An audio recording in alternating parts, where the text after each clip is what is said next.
first real test. It's actually probably, other than our ACC championships last year, our first test in really about 13 months. Going into this weekend, going up to Chicago, we're going to be running against some of the best teams in the country, in Alabama, NC State, teams like that, which we haven't done previously. We didn't do that last year until the ACC championships. So it's up to us to come into that meet and make sure we understand the level of competition. When we went into the ACC championships last year, we got humbled. It was a tough meet for us, so when planning for this year, we wanted to make sure we had some exposure to those elite level teams before we go into those meets.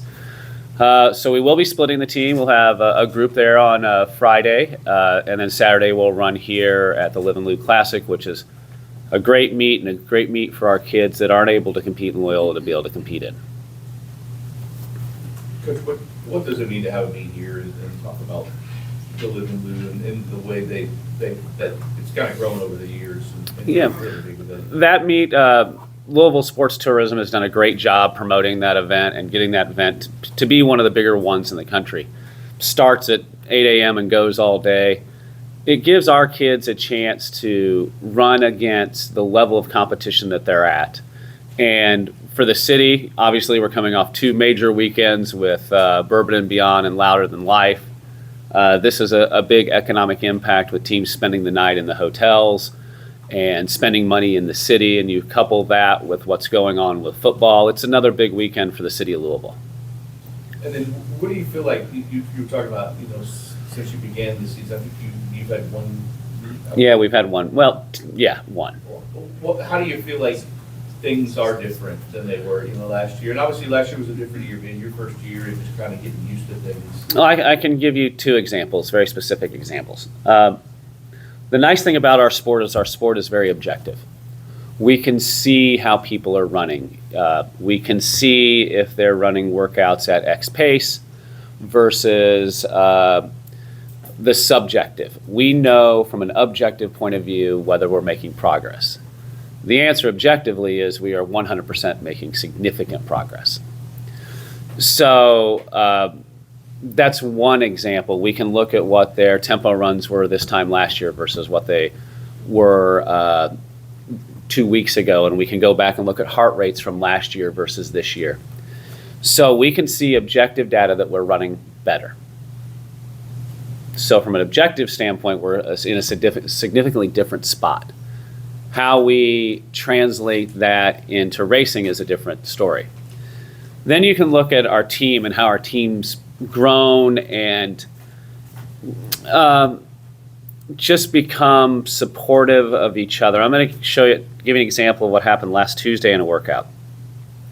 We had a woman on our team that was struggling just a little bit in her session.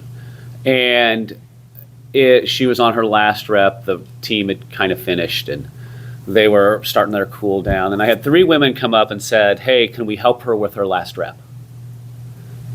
That hasn't happened in the last 8 years of my coaching. To have women on the team or men on the team come in and jump in and help each other out on a non-directed way. Obviously it's happened when you say, "Hey Sam, can you help Eric out on this last rep?" That's different. But for them to do it intuitively and help out shows that they genuinely care and genuinely want to help people get better. Gave me goosebumps to see that happen, and I called them over afterwards and said, "Hey, that's something I haven't seen," and that's including 2 national championship teams, and they were great friends. But that probably it may have happened, but this was a unique situation. Kind of maybe answer a little bit of that. You've won national championships. How do you, when you're building a program, when you take this program over, what do you want to see most in year 2? Between now and the postseason? What do you want to see to know that you're on that path to where you want to get down the road? Turning the objective data that we see into racing acumen. That's what we need to see, because we know they're running well from an objective standpoint. Now, what can they do when they get on the cross-country course, the men and the women, to improve on that? and to have that competitive edge. If you and I are playing golf, I'm going to want to beat you. That's just who I am. If Jeff and I are playing tennis, I don't know if Jeff plays tennis at all, but I'm going to want to beat him. I don't play tennis, but I still think I can beat him. That's just how I'm built. So we need to be able to translate our objective training into that competitive aspect of it. And we're doing that. We're just super young. This program's had a fair amount of success recently in field events, pole vault and sharp work. Is there a track athlete who's ready to break through nationally? I think we have a few. Brian Stevens, high jumper, has been super consistent his first 2 years, and has had at times some of the best jumps in the country. With Trey Allen departing, it's now Brian's time to shine. Sinclair Savage in the long jump, she's come back for her final year.